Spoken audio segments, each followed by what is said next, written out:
Pues bien, la verdad es un gusto y un honor de verdad poder compartir con todos ustedes, la gran mayoría, grandes amigos latinoamericanos de muchísimos años, de muchísimas carreras y luchas para nuestra América Latina. Y bueno, indudablemente es todo un honor de parte mía y de parte de Gerson Lizarde, que es también el coordinador de la Red Académica Internacional para la Formación Profesional frente al COVID. Realmente es un gusto poder compartir con cada uno de ustedes. Aquí en la pantalla principal van a encontrar el correo electrónico donde pueden enviarnos sus correos electrónicos o dudas o preguntas. Asimismo, también para ser tomados en cuenta para enviarles los correos de las próximas sesiones que se están dando todos los lunes a esta hora o un poco más tarde, también para compartir con los amigos de Europa también que se nos están integrando. Dicho esto, pues bien un poco la agenda que tenemos hasta el momento. La agenda se ha estado moviendo un poco en cuanto a los compañeros y compañeras que se nos están integrando a la red. El día de hoy tenemos a Eduardo Viera de Uruguay, de Alfepsi. Para el 25 tenemos a la Universidad de Ixtlahuaca, CUI, y al doctor Marco Murueta de AMAPSI también. En ese sentido, los invitamos también a que se nos acerquen, compartan y hagamos un poco más grande nuestra psicología humana. Agradecer enormemente, indudablemente, al FEPSI, que es nuestra anfitriona del día de hoy, Asociación Latinoamericana para la Formación y la Enseñanza de la Psicología, la Unión Latinoamericana de Psicología, ULAPSI, también a Sinergia, a la Asociación Mexicana de Alternativas en Psicología, PIR Consultores, Ágora Salud Emocional y Ágora Organizacional, también a Serviprof, Universidad de Ixtlahuaca, Instituto Superior de Estudios Psicológicos de España, Conexiones Empresariales, también les damos pues, la bienvenida a esta red que ha sido estructurada justamente para hacer lo que comentábamos hace unos minutos, fortalecer los lazos que tenemos como profesionales en psicología, como seres humanos, independientemente de nuestras ideologías o nuestros pensamientos, sino más bien como construir una red que nos una y sobre todo en estos momentos en los que nuestros pueblos están pasando situaciones sumamente difíciles. Parte de esto, indudablemente, es el crecimiento profesional e intelectual que tenemos que hacer, el construir una psicología para nuestras realidades y en las nuevas realidades que se nos van a presentar frente al COVID y post-COVID también. Dicho eso, realmente de nuevo agradecerle a FEPSI por su gestión, la Dora, muchísimas gracias por el apoyo a esta actividad e invitarlos a que continúen con nosotros cada lunes en una ponencia con grandes personajes de nuestra psicología.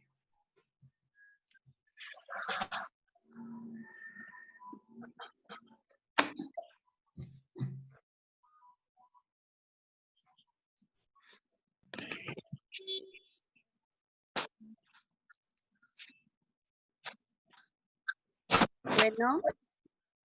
Sí, adelante. Pueden continuar. ¿Podemos continuar? Sí,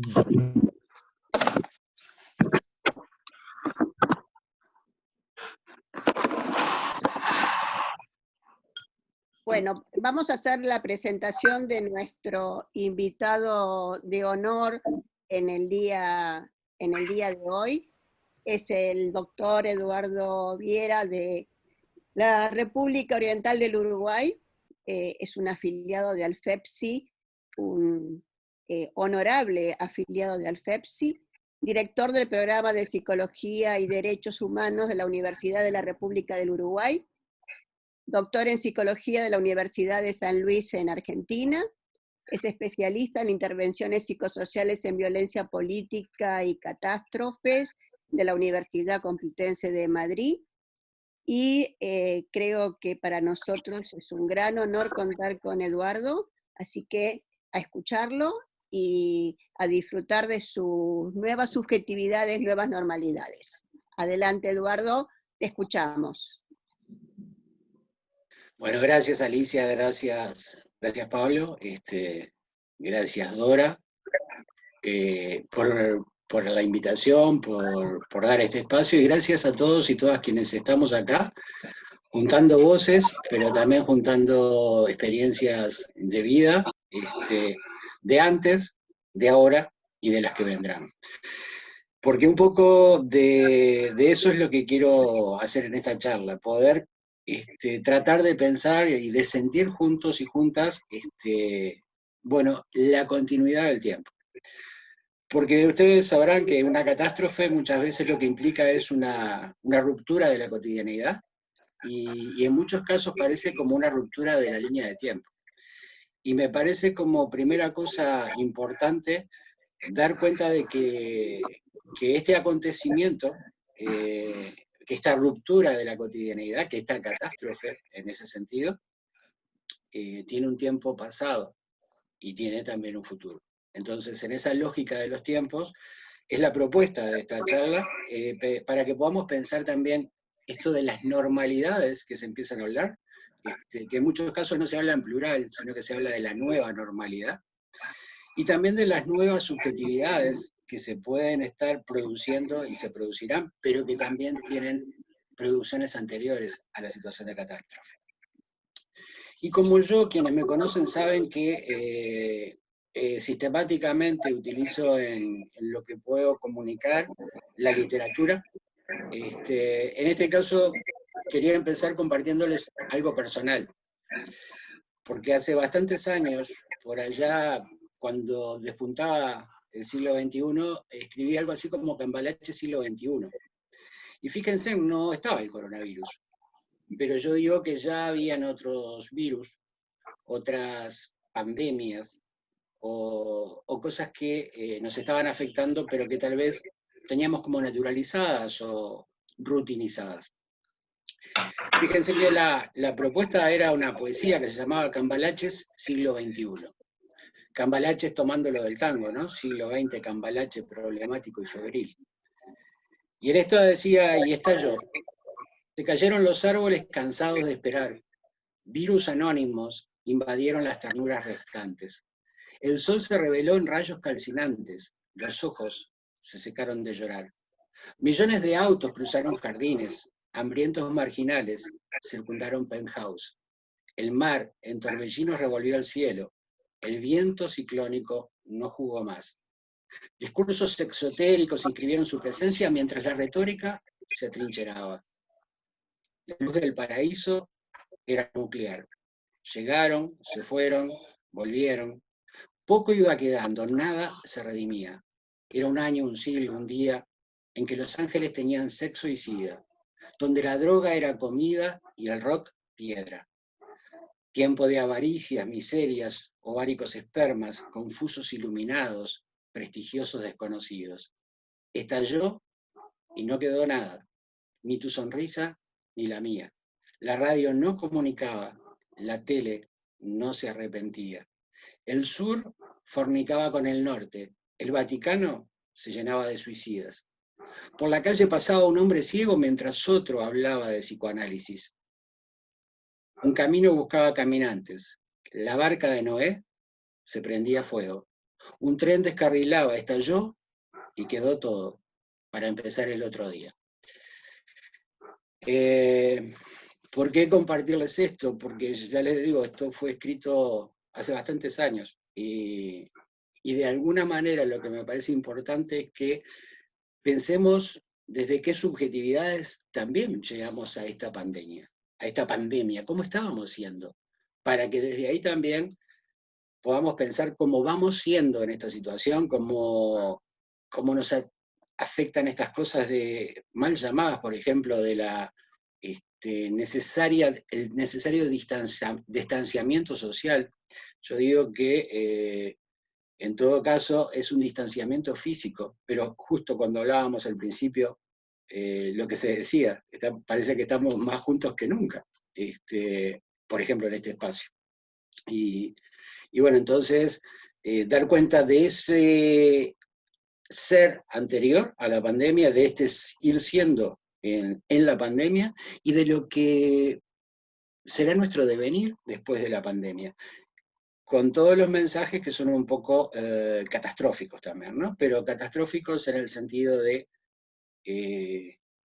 generadores de pánico. Entonces, me importa que podamos pensar esto, y por supuesto, ustedes quienes me conocen saben que mi perfil es por un lado, sí, la intervención en catástrofes, pero básicamente pensada y trabajada desde la psicología política, de la psicología de la liberación, y es desde ahí desde donde hablo para que podamos.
Bueno, perdón, se cortó la señal desde acá, parece.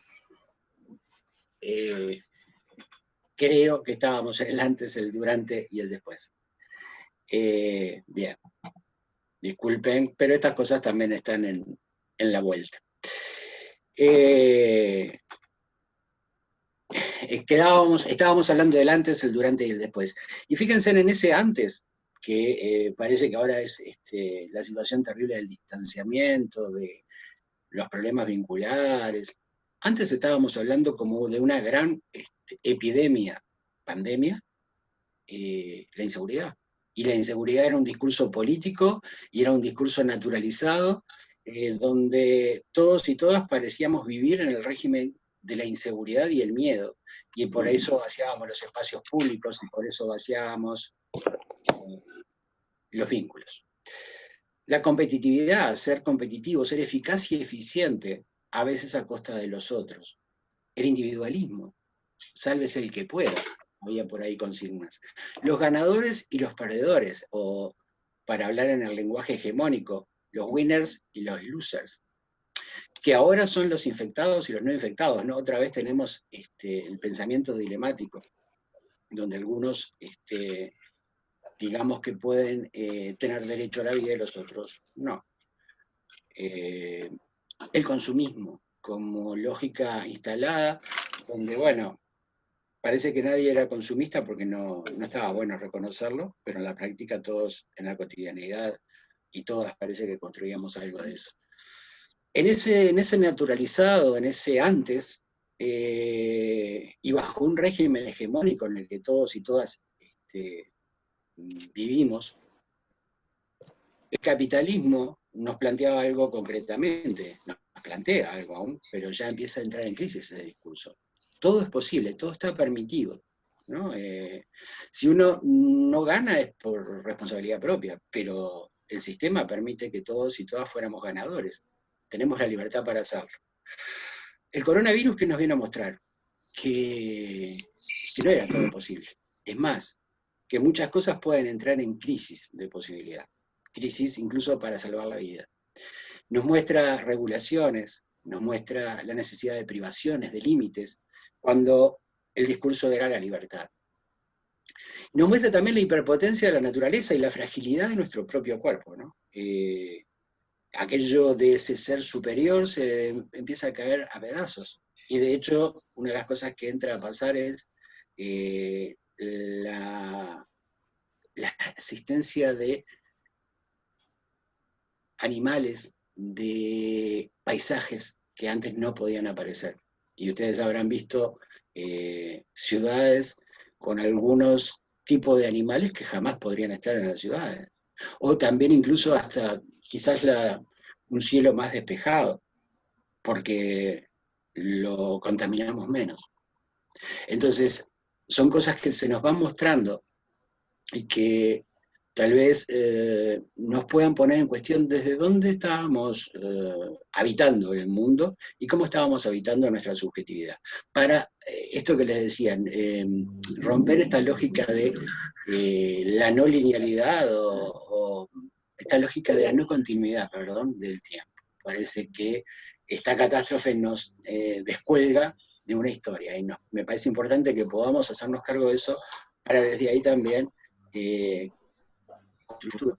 Si en cierta forma uno dice, bueno, ¿cómo puedo construir un futuro si no es conectado con la memoria? La memoria como herramienta sustantiva y que la psicología tiene bastante para decir en ese plan. ¿Qué puede producir en esto de pensar la subjetividad? Es esta aparición del coronavirus, un cierto sentimiento de vulnerabilidad, ¿no?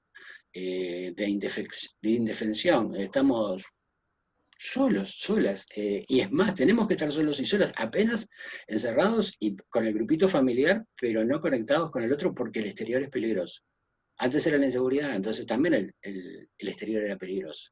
Y antes, en vez de el posible portador de virus, de coronavirus, estaba el portador de pobreza, el portador de juventud, el portador de negritud. ¿Por qué digo todo esto? Porque, por lo menos acá en Uruguay, ser negro, pobre y joven era casi estar infectado. Y acá diríamos, en cierta forma, infectado de un virus social, político, económico y cultural. La negación también como una estrategia en esta subjetividad construida en estos tiempos. A mí no me va a pasar, yo soy invulnerable. En todo caso, le va a pasar a los otros. Y esto también puede ser un peligro para estos tiempos donde los gobiernos empiezan a aflojar medidas y uno se pregunta cuánto será por una lógica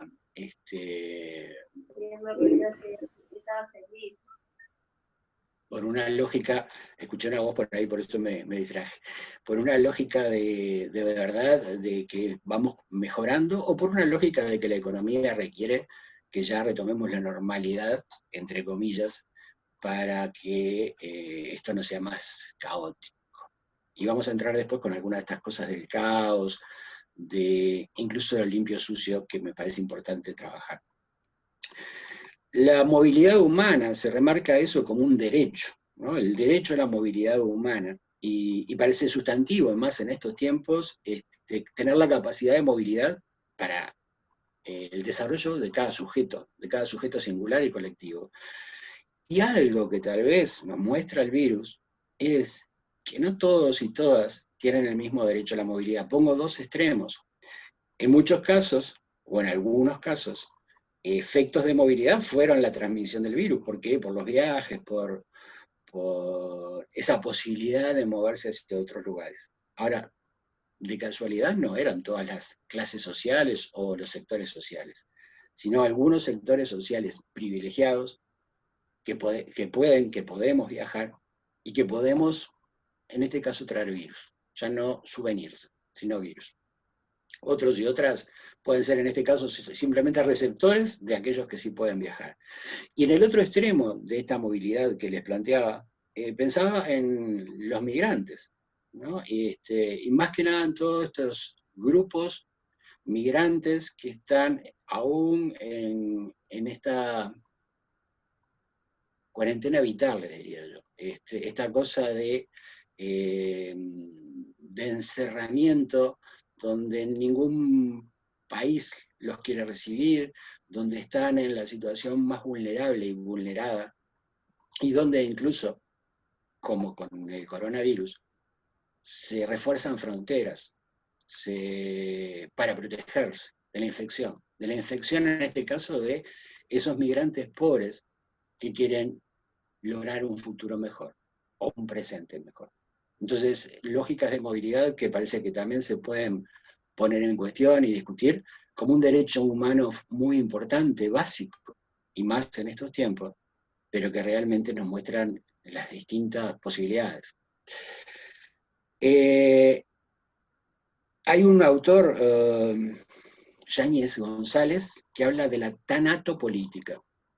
Fíjense en esto de lo tanático, y cómo, en cierta manera, hay también una valorización ya no solo de los objetos, sino de los propios sujetos, cuerpos valorizados como mercancías.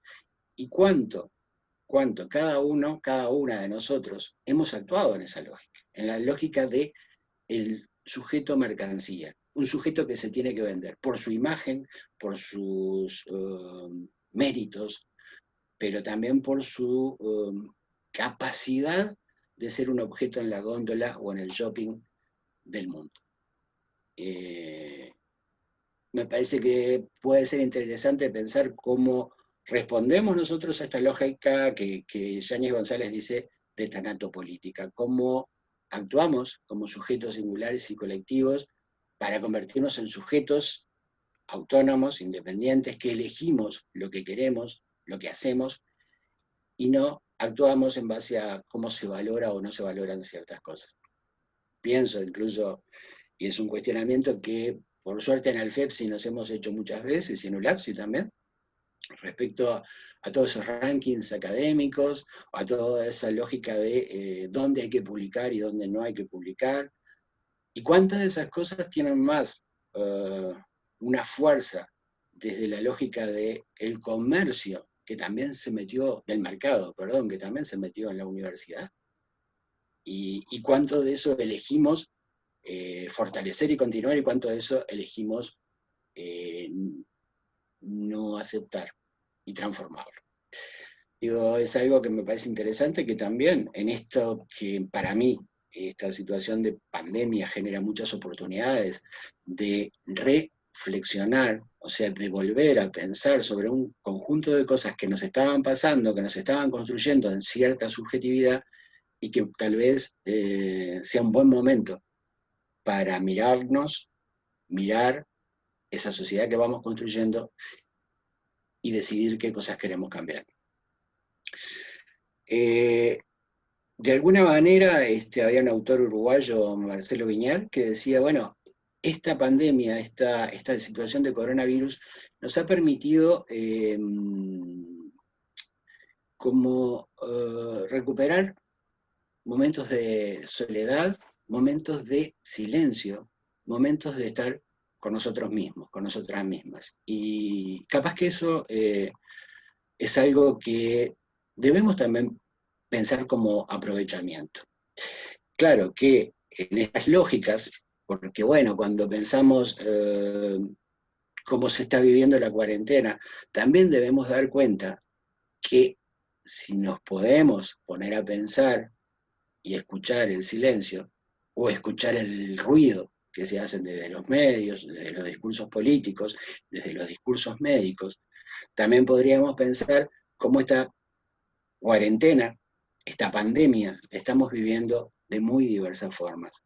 ¿Por qué? Porque también se muestran las posibilidades reales de hacer esto que le llaman cuarentena, que es quédate en casa, ¿no? Como consigna. Hay que quedarse en casa, hay que cuidarse en la casa. Y los que no tienen casa, los que no la tienen hace mucho tiempo, hay que tener medidas higiénicas, y claro, pero a veces hay que ir a buscar el agua a kilómetros de distancia. Entonces, ¿cómo este tipo de cosas también hacen a las diferencias? El trabajo, fíjense, yo soy un privilegiado, yo docente universitario, trabajo desde mi casa, no tengo que salir. Pero ¿y cuántos y cuántas, si no salen a trabajar, no tienen ingresos? Porque su trabajo es el ingreso del día a día. ¿Cuánto trabajo precario se ha podido visibilizar? ¿Cuánto vida precaria se ha podido ver? Y entonces, en esa lógica, yo he ido como juntando testimonios de distintos lados de comunicaciones personales, de las páginas web, de distintos lados. Y entonces quería compartirles con ustedes algunos, para poder pensar esto de las subjetividades. Un infectado que fue acá en Uruguay y que se aisló en un balneario lejano de la ciudad, de la capital, de Montevideo, decía, estoy agotado de tanto problema. Cada día paraban a preguntarme si necesitaba algo. Eso está bueno, ¿no? Es solidario. Pero algunos, o muchos, pasaban a gritarme cosas como fuera bicho, que se fuera, que saliera de ahí porque los iba a contagiar a los demás, que era un bicho. Fue horrible, dice él, parecía un leproso. Ojalá esto, pero lamentablemente ya está pasando, porque algunos y algunas en este tiempo de la cuarentena se han convertido en los héroes que salimos o que salen a aplaudir, los héroes de la salud. Pero los héroes de la salud ya se han vuelto también lo contrario, ¿no? Y de héroes pasan a ser el fuera bicho, porque son un posible foco de contagio. Y entonces los invitan a irse de los edificios o los corren de los lugares. Un leproso, dice este señor. Otro señor curado dice, me dicen ahora que soy inmune a este virus, cosa que no se sabe, pero se empiezan a decir tantos discursos, ¿verdad? Dice, pero el virus puede mutar. Entonces, la situación de peligro está constante. Esa es otra sensación que está por ahí en todos y todas. Un no infectado decía, en las guerras, tú sabes cómo luce tu enemigo. Esta es una guerra que tiene balas invisibles. Cada persona con la que tienes contacto es una bala que te puede impactar. Y pensemos esta sensación, ¿no? Primero, esta lógica de la guerra, que es un discurso que se ha instalado fuertemente y que lo plantean los gobernantes, específicamente, por ejemplo, en Francia es claro, es explícito, Macron así lo plantea, esto es una guerra que estamos declarándole al virus. Pero el problema es, como dice este señor, que en esta guerra cada persona, cada otro u otra, puede ser una bala que te puede matar. Entonces, caramba, qué difícil o qué problemática para los vínculos humanos, ¿no? Testimonios del personal de la salud, dice, los sentimientos me desbordan. Nunca he tenido antes días como estos en toda mi carrera. Estoy emocionalmente agotado.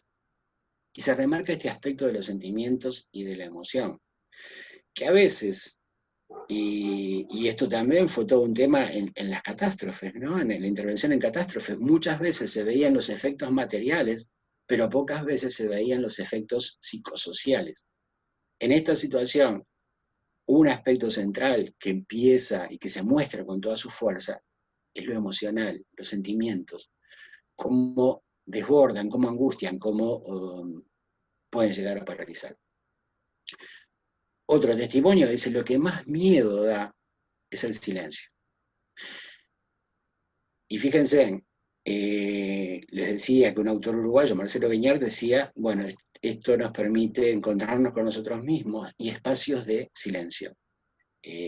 Pero un silencio que permita escuchar, que permita escucharme y escuchar a los otros. Hay otros silencios que son esos silencios que nos asustan porque también estamos aturdidos y aturdidas de ruidos. Ruidos que hemos asumido como el vértigo de la vida y que con esos ruidos nos sentimos, no sabemos si bien, pero por lo menos estamos adaptados, pasivamente adaptados. Entonces, la contaminación sonora, el ruido de las máquinas, el ruido, eso es lo habitual, lo que nos hace sentir bien. Tal vez hay otros silencios, como podernos escuchar a nosotros mismos, que un poco nos asustan. Alguien también dice por ahí, no es cierto, no somos todos iguales. Hay unos que son más iguales que otros. Y acá, un poco lo que hablábamos en el tema de la movilidad humana, Lo podemos referir a otros múltiples planos, ¿no? Como hablábamos también de cómo se puede hacer cuarentena o no, el tipo de trabajos que tenemos o el tipo de trabajo que no tenemos, los salarios, y tantas otras cosas que esta cuarentena muestra a nivel casi de hiperrealidad o pornografía, con toda su visibilidad. Esa desigualdad, y ese también tanto sur que hay en los nortes geográficos, porque creo que esto también nos mostró que en Italia, que en España, que en Francia, que en Alemania, que en Estados Unidos, esa desigualdad estaba fuertemente marcada.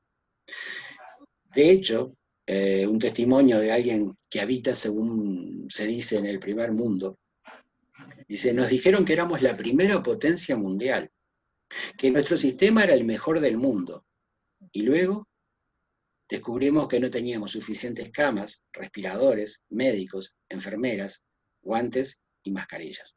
Caramba, no éramos tan así como el primer mundo, ¿no? Esto de tanto sur en el norte y también tanto mercado metido también en todas las lógicas de la salud y de la educación. También otras poblaciones que de repente se olvidan y han sido olvidadas durante demasiado tiempo, los indígenas.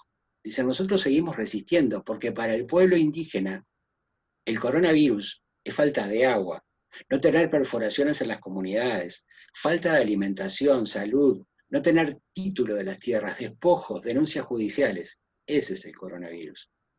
Y ese coronavirus no es el que se desató en marzo de este año en el continente o en enero por allá por China. Los migrantes, y en un testimonio que por ahí veíamos, dice, estamos en una situación muy vulnerable. Tenemos muchos abuelitos, mujeres embarazadas, personas con VIH, con problemas respiratorios, una mujer que está a punto de dar a luz. México ya dijo que si llega a ocurrir un caso confirmado, pero leve en síntomas, esa persona debe hacer cuarentena en su casa. Nosotros somos la casa de toda esta gente. Si aquí llega el contagio, estaremos jodidos. Fíjense, este discurso tan naturalizado que uno dice, sí, claro, es así, todos tenemos, para ser ciudadanos responsables, ciudadanas responsables, tenemos que guardarnos en casa. Y estas situaciones, ¿y qué pasa con todos esos colectivos o esos sujetos singulares que no tienen dónde? Los niños, las niñas, que pocas veces estamos escuchando, porque en realidad al principio eran el foco de infección, peligrosos, porque además portadores disimulados, fallutos traidores. Esta pandemia, dice un niño, ha sido como estar en sub y baja. Primero la sorpresa y el temor en casa, a que mi madre pierda el trabajo, porque yo no tengo el apoyo de mi papá. Luego, mi mamá me sacó del colegio porque no iba a hacer el dinero para pagar. Así que todo abril me la pasé mirando Aprendo en Casa, un programa educativo. Y por otro lado dice, yo me mantengo encerrado cuando lo que quiero es correr y jugar. Pero, en un momento cuando alguien salía con un niño o niña a moverse por la calle era muy resistido. Y aún los podemos mirar con desconfianza, ¿no? Porque, pero ¿cómo lo están viviendo? ¿Cómo lo vivieron y lo viven los viejitos y las viejitas? También apareció como algo catastrófico. Esas situaciones de los residenciales, donde guardamos a los viejitos y las viejitas, y que ahora entramos a ver que, uy, caramba, estaban en muy malas condiciones, y no era por el coronavirus. Estaban en muy malas condiciones porque era algo así como un guardadero desde la desigualdad. Para algunos, lugares muy buenos, lugares donde se los cuidaba, se los respetaba, se los consideraba. En otros, y bueno, no alcanza el dinero y hay que poner al viejito y la viejita porque no lo podemos cuidar, no tenemos tiempo, tenemos que salir a buscar dinero, tenemos que salir a competir en el mercado de trabajo y entonces se hace con los viejos lo que se puede. Pero había todo tal vez un complot del mercado en no considerar el estado de situación de esos viejitos y viejitas. En esa lógica del mercado marcando lo social, una señora española decía, ustedes le dan a un futbolista 1.000.000 de euros por mes y a un científico 1.800 euros.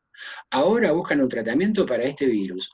Busquen a Cristiano Ronaldo o a Messi para que encuentren la cura. Estas lógicas del mercado en la forma más fuerte y potente planteada desde este testimonio. Y unos testimonios más en esta lógica de pensar cómo también podemos mirar, como decía hoy Lourdes, el medio vaso, perdón, Lourdes o Alicia, ya ni me acuerdo ahora.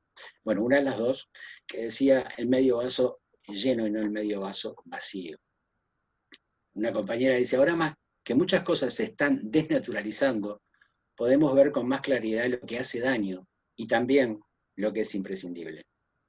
Aprovechemos estas condiciones de existencia frágiles que tenemos ahora para iniciar propuestas y proyectos de cambio real. Y otra compañera dice, destrozar el ego, acurrucarnos en nuestras fragilidades.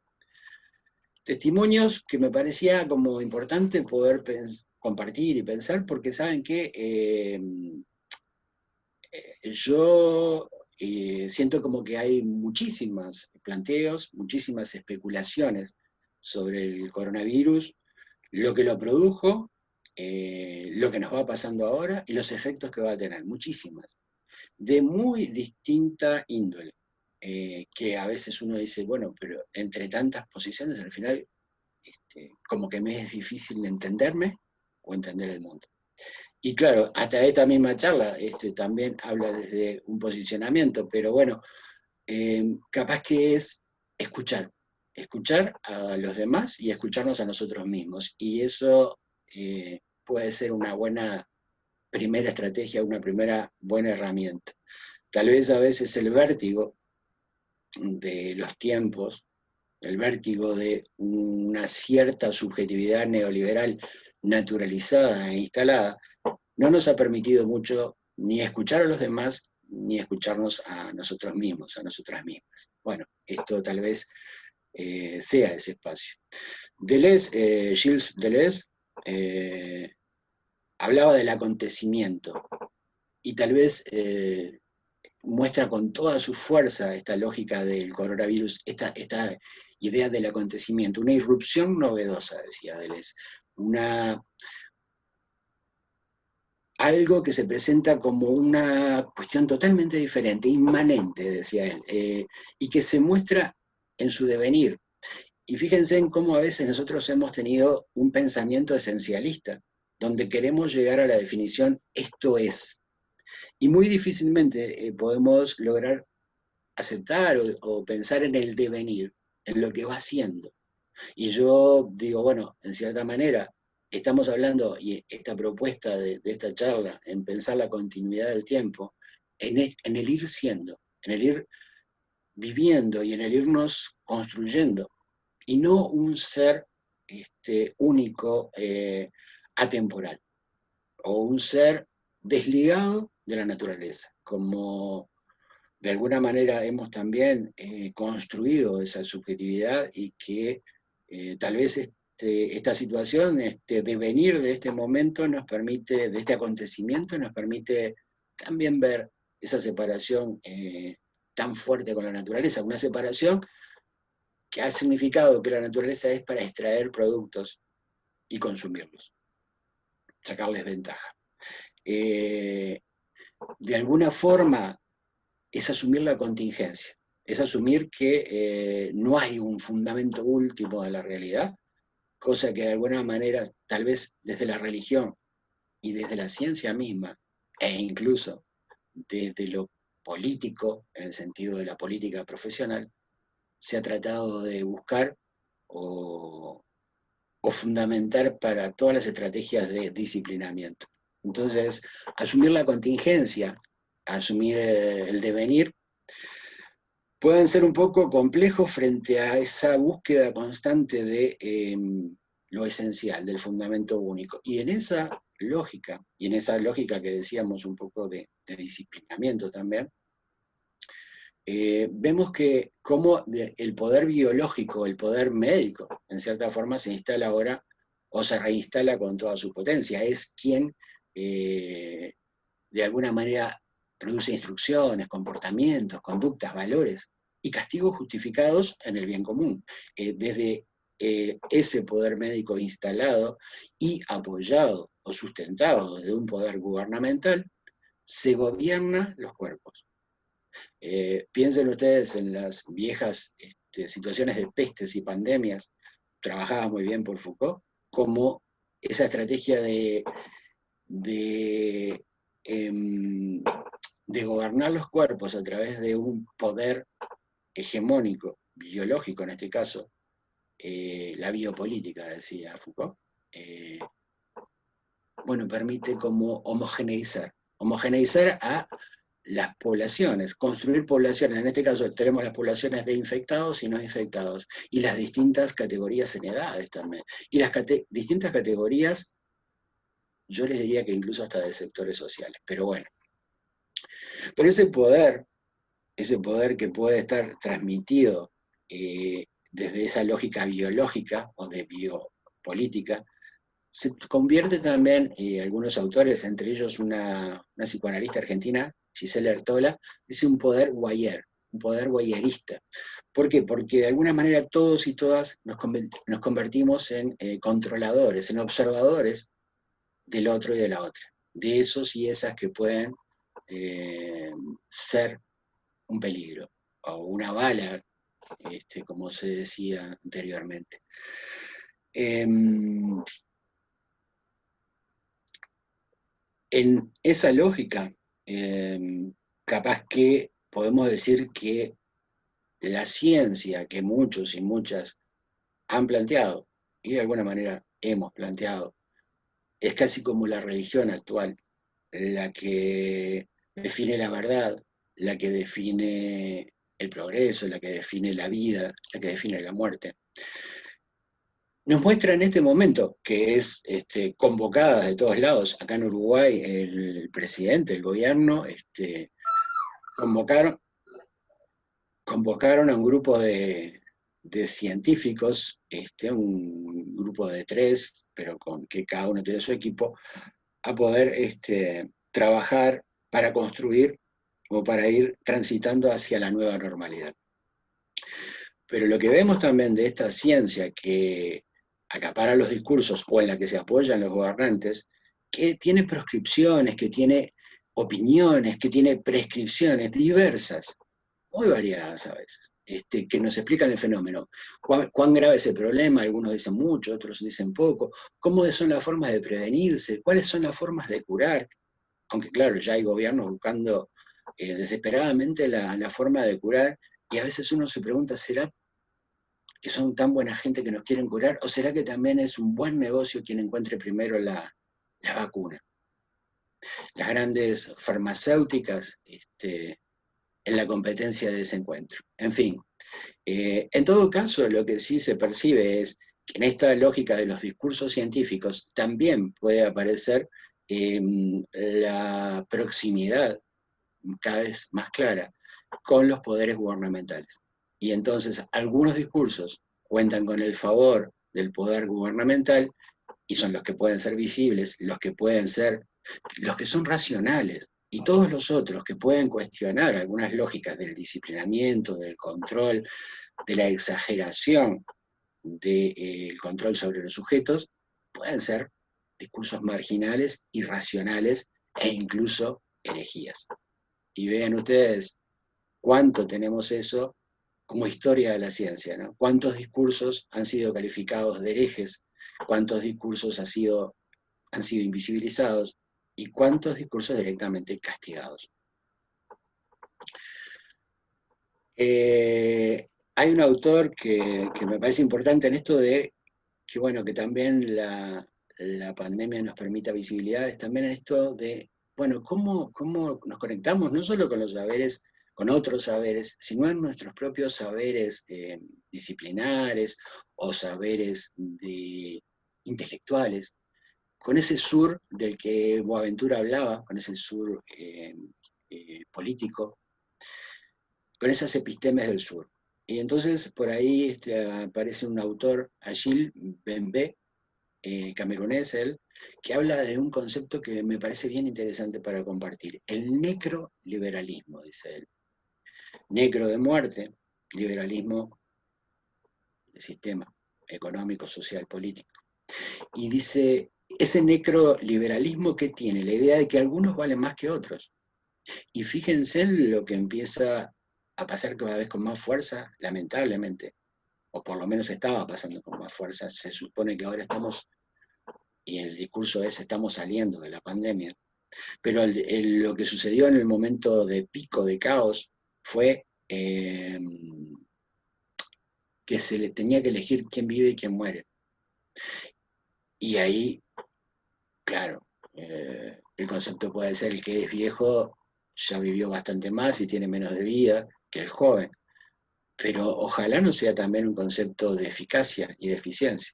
Este puede producir más, este otro, en todo caso, al contrario, va a ser un peso para la seguridad social que está en crisis en el mundo, ¿no?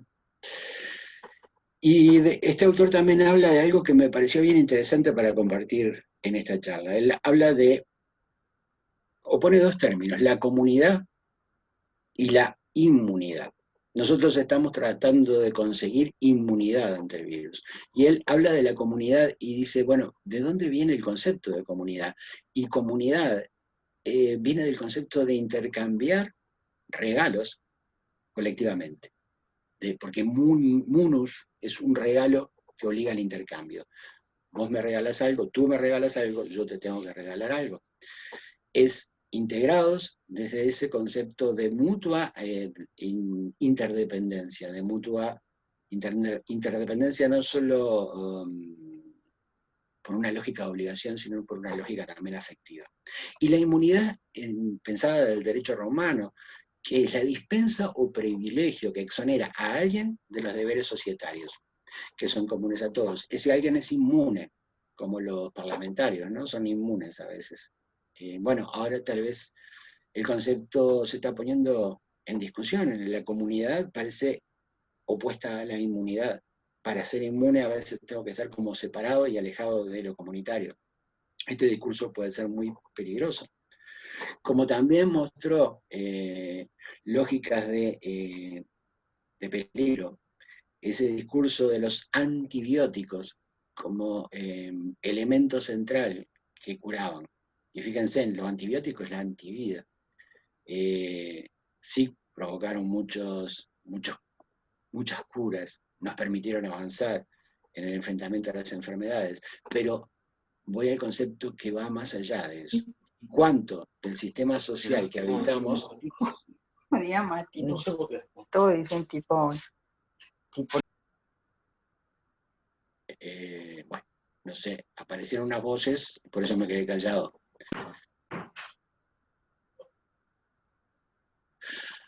Les decía que va más allá de la idea de pensar al antibiótico como sustancia o como medicamento, sino el concepto de antibiótico, el concepto de antivida, porque de alguna manera, pienso yo, planteo, que el sistema social hegemónico, el que hemos habitado, que venimos habitando y que hemos construido entre todos y todas también, porque no es un abstracto, es antibiótico. Y de alguna manera, muchas de las cosas que empezamos a ver en este tiempo, parece mostrarlo de forma más precisa, ¿no? Entonces,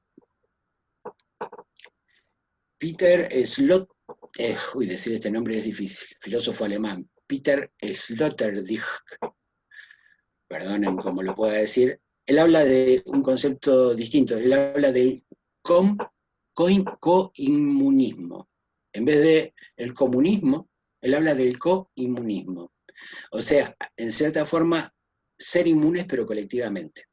¿Sí? O sea, rompe esa idea de lo común, lo comunitario y lo inmunitario como cosas separadas, y él habla del coinmunismo.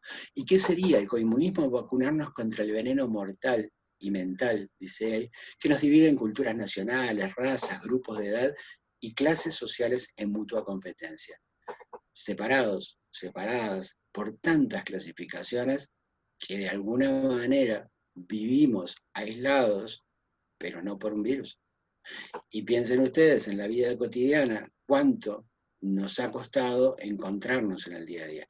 Y por eso vuelvo, Pillon Rivière, psicólogo social argentino, decía que siempre en cualquier instancia grupal, colectiva, había que ver el emergente de apertura. Y yo en esta reunión, cuando estábamos en las previas, compañeros y compañeras que estábamos iniciando el diálogo, se dijo por ahí, varios y varias lo dijeron, miren, cuánto hacía que no veíamos tantas caras juntas, y pocas veces nos vemos así como ahora.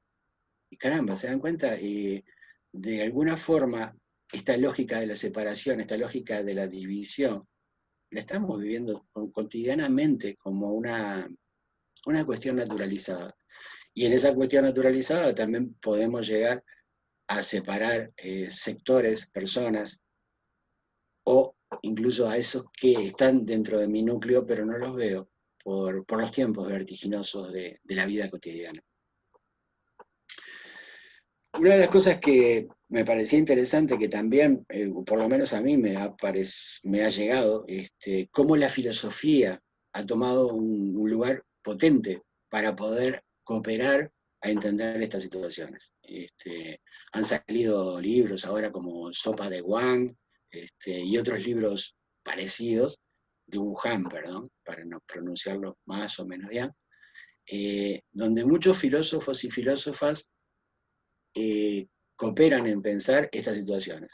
Y uno dice, caramba, tal vez nos hablan o nos muestran de cuán importante es poder tomar esa sabiduría que a veces está descartada o puesta en un segundo lugar o al margen, en tanto no es productora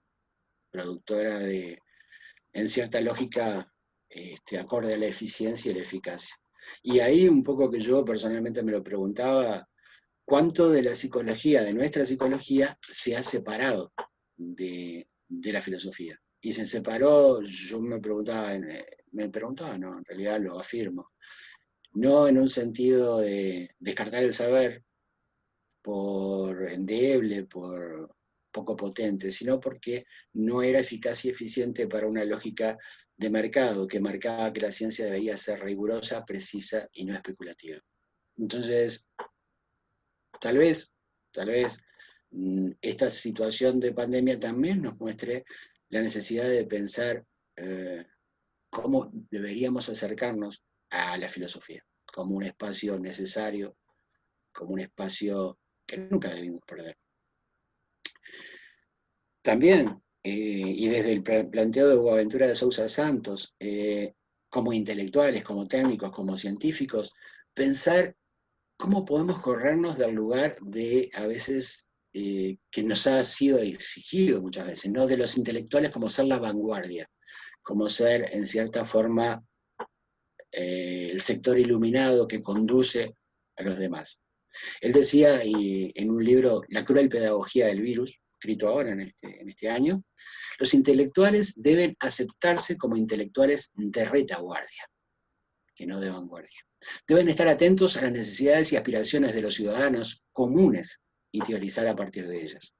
Creo que es un camino que debemos pensar en esto de cómo vamos trabajando ahora y cómo nos toca trabajar como psicólogos, como psicólogas, pero también como sujetos que viven y que tratan de apostar a una transformación de la vida. Yo digo que en esta continuidad de tiempo que estamos hablando y tratando de pensar las normalidades y las subjetividades, que se habla mucho del miedo en estos tiempos, ¿no? De la angustia. Incluso se entra a preocupar sobre las patologías psíquicas que puedan aparecer, que indudablemente muchas pueden aparecer y otras muchas simplemente se hacen visibles y eran preexistentes. Pero el miedo, la angustia, la ansiedad son temas que se nombran muchas veces. No son solo por la sobreestimulación de mensajes, digo. No es solo por esta estimulación de mensajes diversos de los medios de comunicación, desde la política, desde la ciencia, contradictorios, sino que ese miedo, esa angustia ya estaban. estaban antes también. O sea, podemos decir, bueno, frente a esto hay una ansiedad, angustia, miedos que se generan, que aparecen, que se fortifican, pero había una situación de estrés, ansiedad, angustia, miedo previa. Y esa ansiedad estaba instalada de esta lógica de lo que estábamos hablando de la competitividad, de la eficacia, de la eficiencia, de la lucha por tener. Como decía Galeano, luchando más por tener que por ser.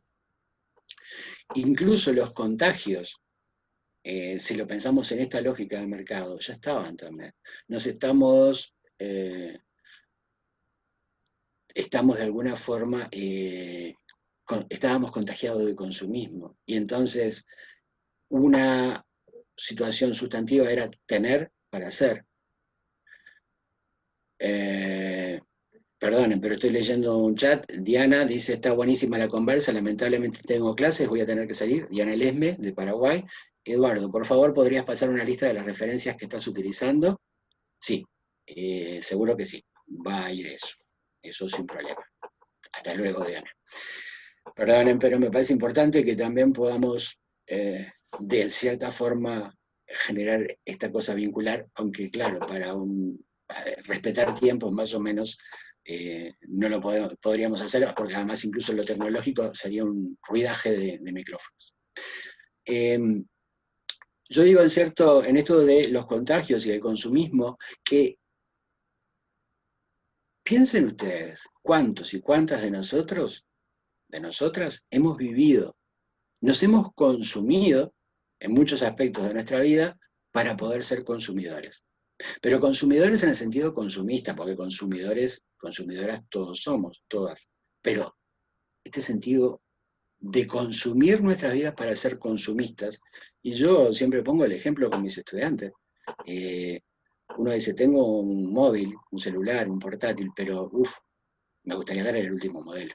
El 5A, no, el 32A, el de 2 teras, no, el de 7 teras o teros. Bueno, algo de eso, que ya no son gigas, que ya no son megabytes, y cada vez vendrán teros, después vendrán rinocerontes, elefantes, distintos bichos, pero que cada vez queremos tener más.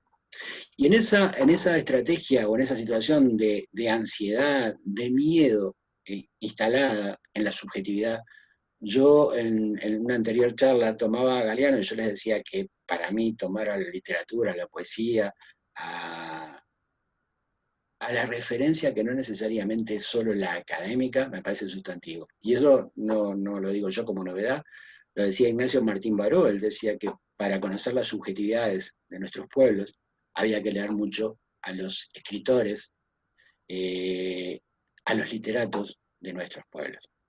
Machado, García Márquez, Benedetti, Jorge Amado, Borges, podemos seguir. Vargas Llosa, de todas las distintas posiciones y posicionamientos, porque parece importante también eso. Pero Galeano decía en esto del miedo, y no lo hablaba en el coronavirus, que ustedes saben que físicamente, lamentablemente, Galeano ya no está vivo, no está entre nosotros, pero que bueno, sigue estando tan vivo en lo que dijo, dice y dirá. Pero esto lo escribía antes del coronavirus, lo refería a la situación del neoliberalismo, y él decía, el hambre desayuna miedo, el miedo al silencio aturde las calles. ¿Se acuerdan lo que hablábamos hoy de ese testimonio del miedo al silencio que decía alguien? Bueno, perdón, el hambre desayuna miedo, el miedo al silencio aturde las calles, el miedo amenaza, si usted ama, tendrá sida, si fuma, tendrá cáncer, si respira, tendrá contaminación, si bebe, tendrá accidentes, si come, tendrá colesterol, si habla, tendrá desempleo, si camina, tendrá violencia, si piensa, tendrá angustia, si duda, tendrá locura, si siente, tendrá soledad. Fíjense cómo pensar esto, ¿no? Galeano no lo escribió en tiempos del coronavirus, repito. Estaba hablando de una subjetividad hegemónica, heterónoma, instalada, que de alguna manera nos hace constituir una adaptación pasiva a una realidad que se dice es la única.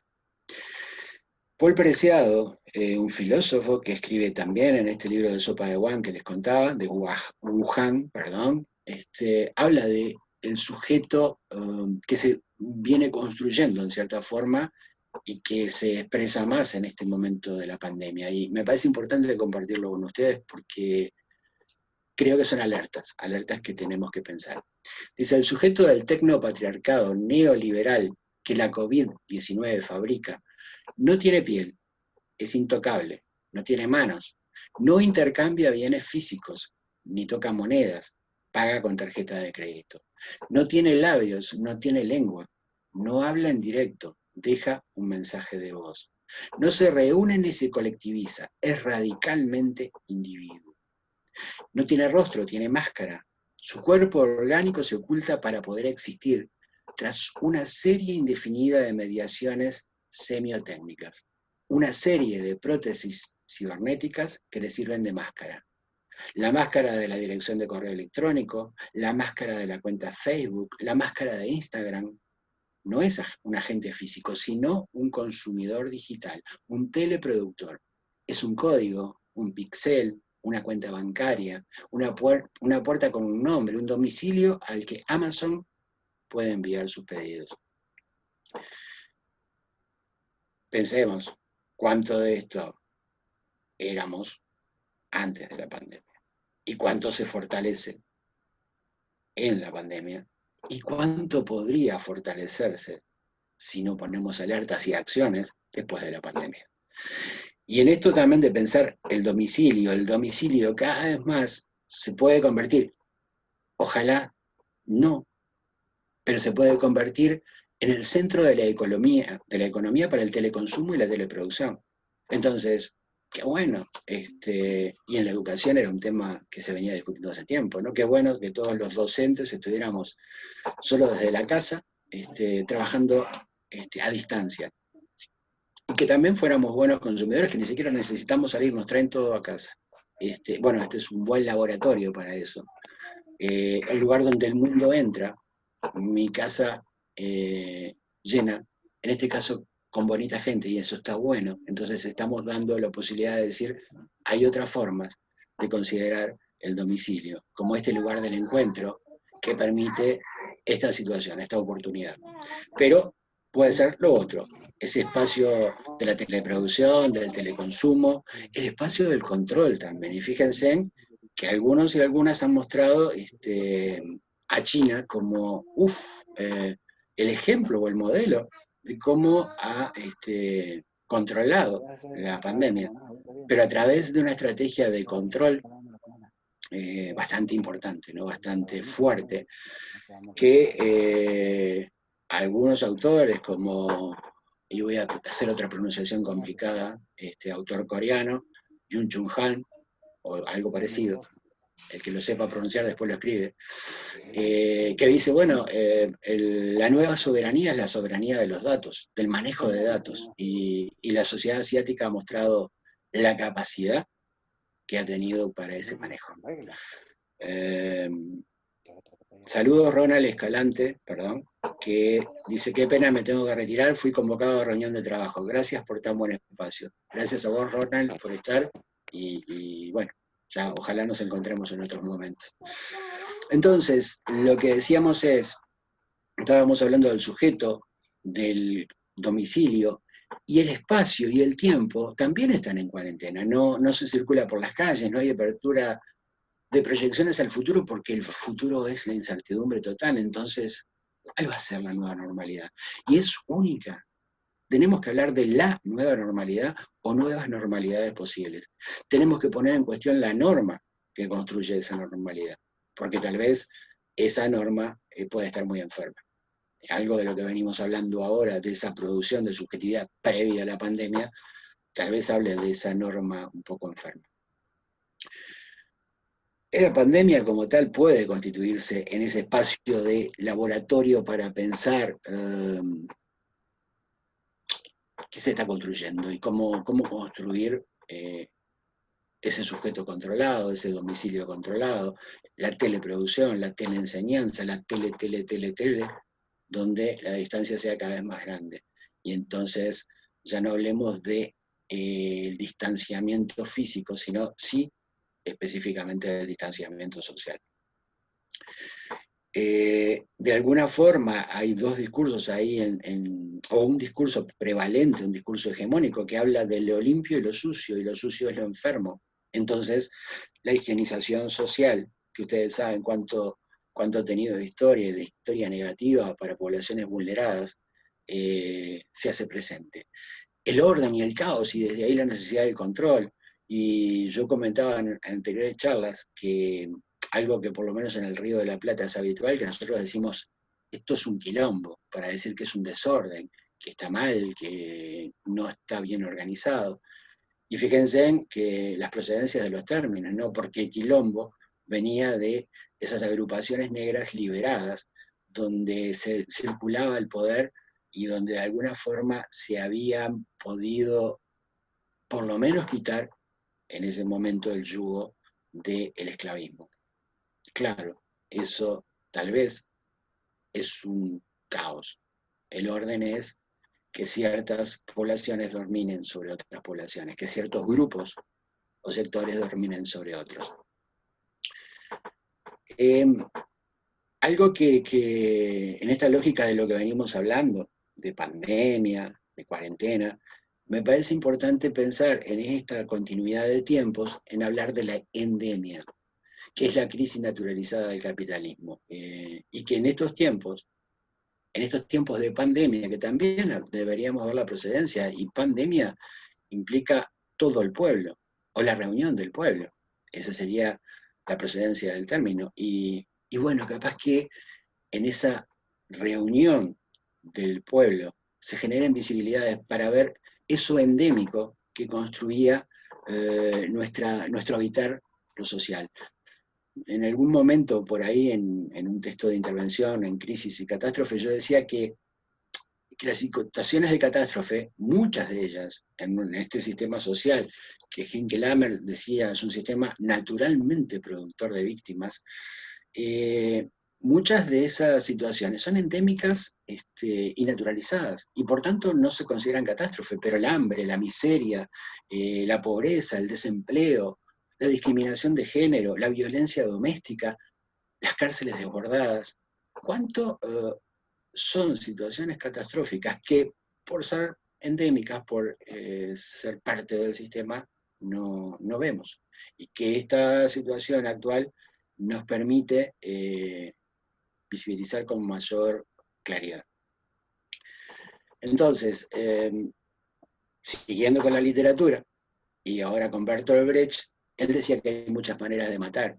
Él decía, pueden meterte un cuchillo en el vientre, quitarte el pan, no curarte una enfermedad, meterte en una mala vivienda, empujarte al suicidio, torturarte hasta la muerte por medio del trabajo, llevarte a la guerra, etc. Solo, dice él, pocas de estas cosas están prohibidas en nuestro Estado.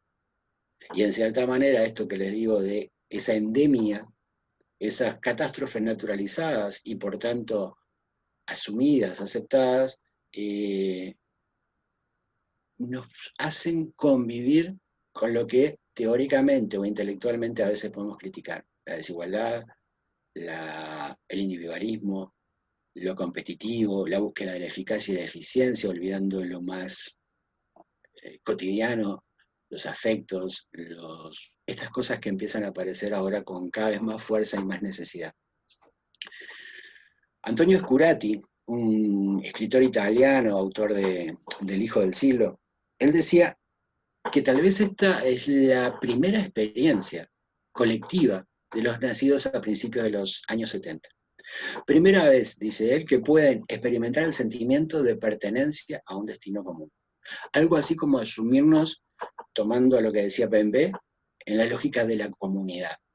Todos y todas, sin distinciones, porque todos y todas podemos ser afectados por el virus. No todos y todas vamos a tener los mismos cuidados y toda una serie de cosas que sabemos y que hemos venido hablando, pero sí todos y todas, de alguna forma, compartimos un destino común.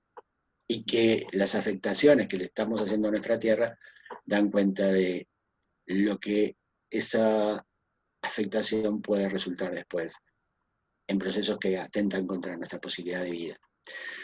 Lubkovich, filósofo e historiador argentino, fíjense en lo que él plantea. Una generación, dice él, no es una cuestión cronológica, no es la generación del 60, 70, 80, no, sino un nosotros que se crea a partir de un problema, dice él. Y es llamativo, digo, pensar esto en la situación de este problema del coronavirus como la generación del coronavirus, donde no hay edades, sino que estamos viviendo un problema común. El tema es cómo lo podemos enfrentar y podemos salir colectivamente. Es significativo, decía, que donaciones que ha hecho China de barbijos, estaba inscrito en esos barbijos: somos olas del mismo mar, hojas del mismo árbol, flores del mismo jardín.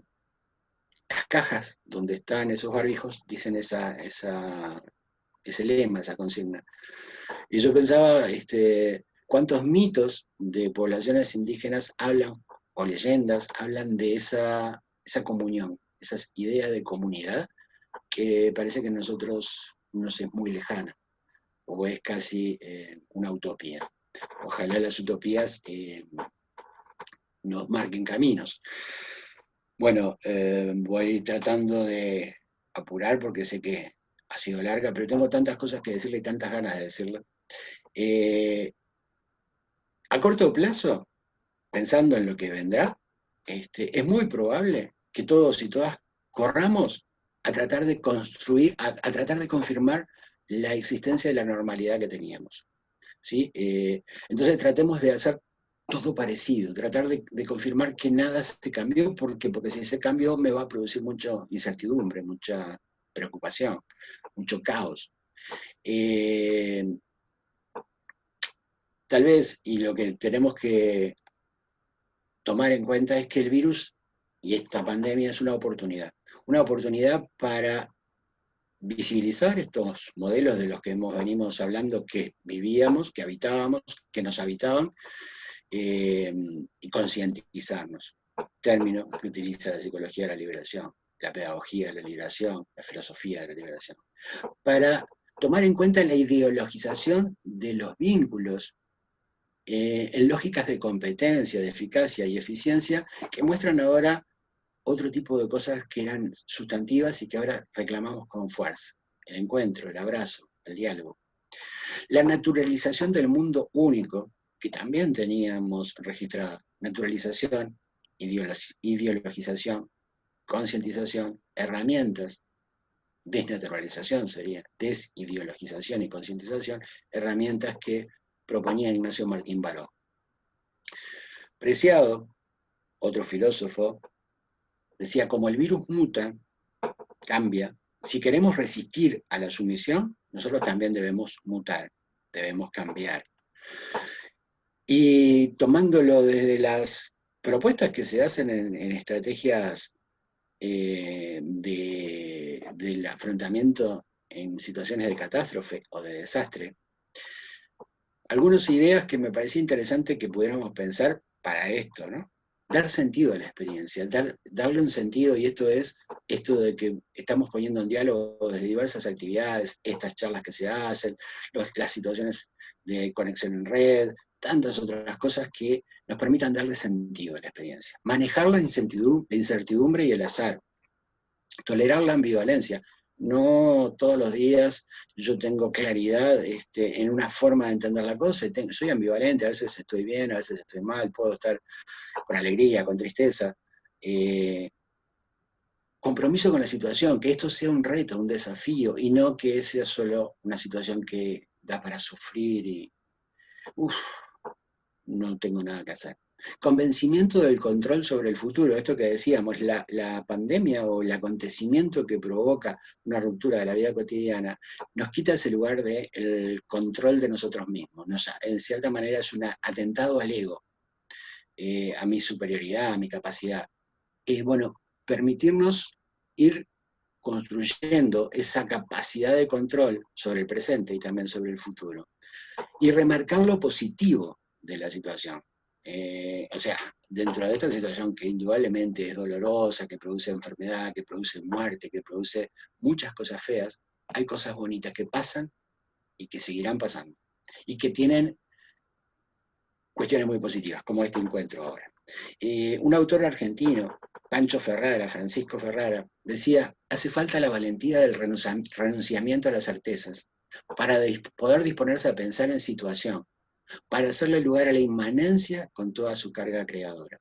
Esto que decía también Deleuze como acontecimiento, esto de permitirnos asumir la contingencia, asumir no tener la verdad y la certeza de, bueno, qué nos está pasando, qué nos va a pasar, bueno, permitirlo ir construyendo en el día a día. Como lo que decía Pillon también, Pillon Rivière, apropiarse instrumentalmente de la realidad para transformarla, construir adaptación activa a la realidad, no pasiva, no construirnos como sujetos heterónomos. Y en esa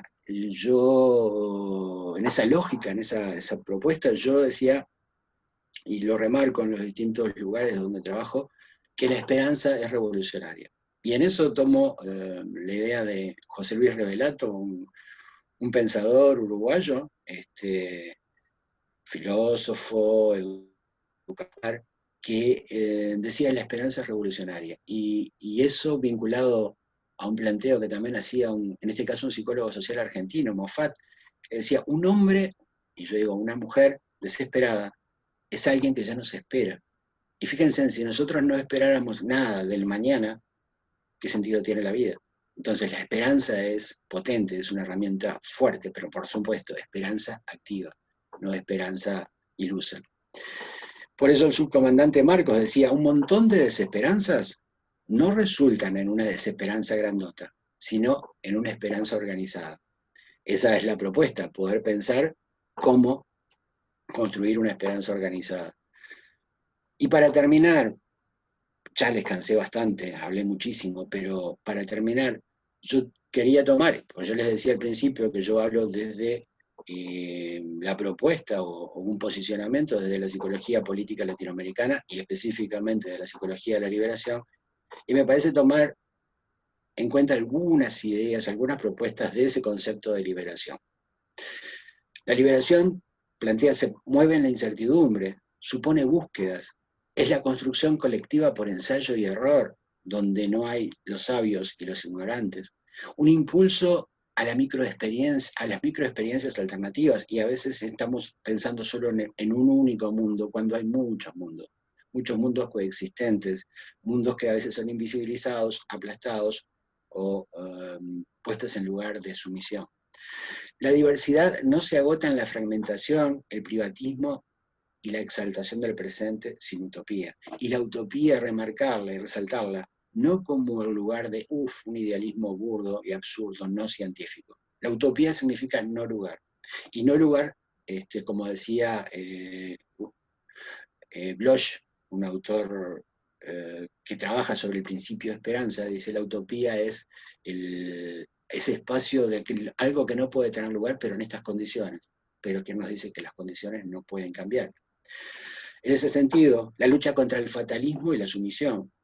Esto nos tocó y ya, veremos qué nos pasa. No, somos sujetos activos, singulares y colectivos.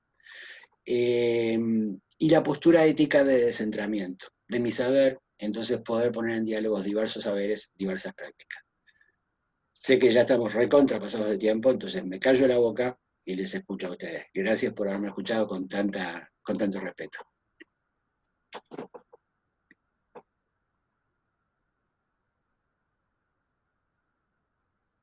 Alicia, estás hablando, pero el micrófono está apagado. Sí, Alicia, pon el micrófono. Sí, ¿verdad? Ahora sí. Se veía solamente mi cara.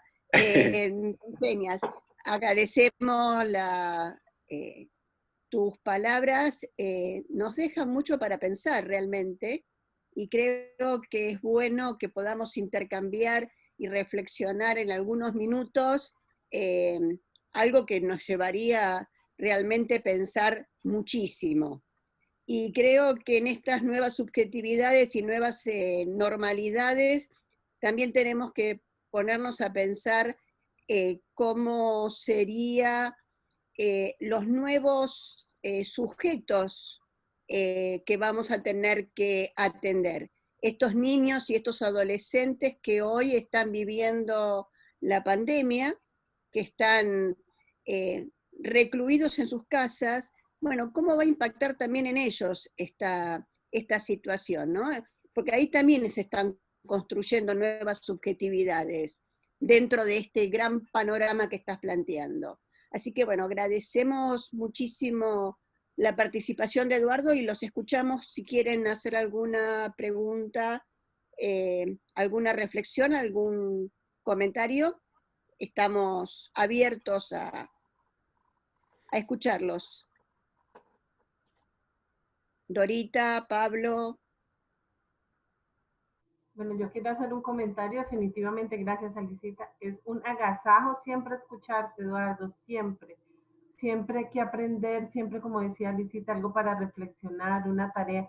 Y una buena charla, una buena conferencia es la que nos deja pensando más y la inquietud de ver si estamos haciendo lo suficiente por construir todo lo nuevo y por ayudar a estas nuevas subjetividades que van a seguir creciendo y que van a abundar después de esta situación que estamos viviendo. Eduardo, muchísimas gracias.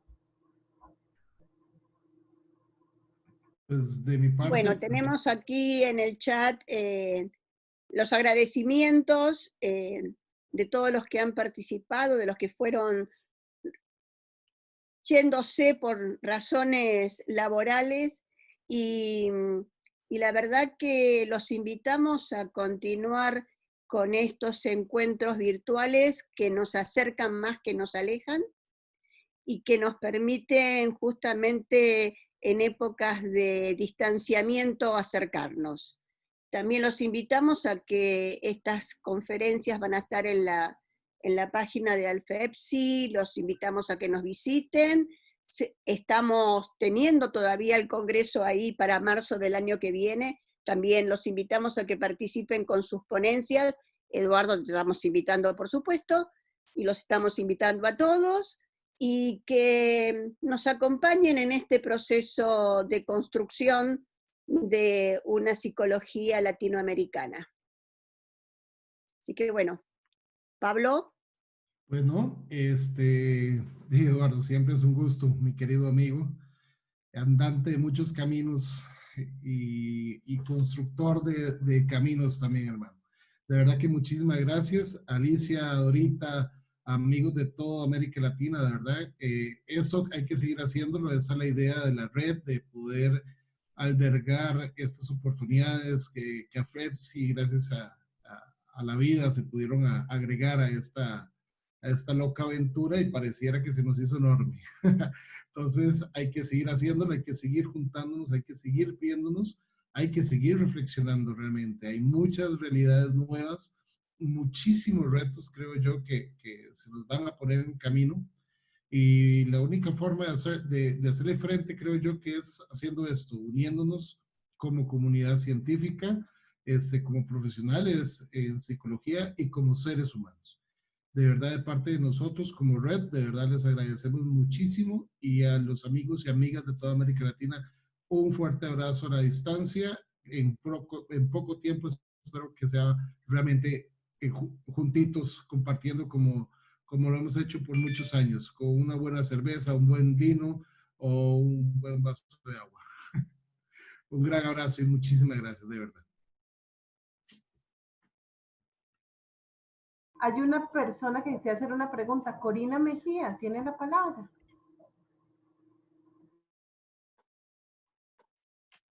Gracias, gracias Alicia. Solamente se me ocurre, más bien es como compartir un poco la reflexión. Bueno, primero gracias Eduardo, un espacio maravilloso escucharte. Gracias por compartir saberes, reflexiones, emociones, ¿verdad? Me gustó muchísimo.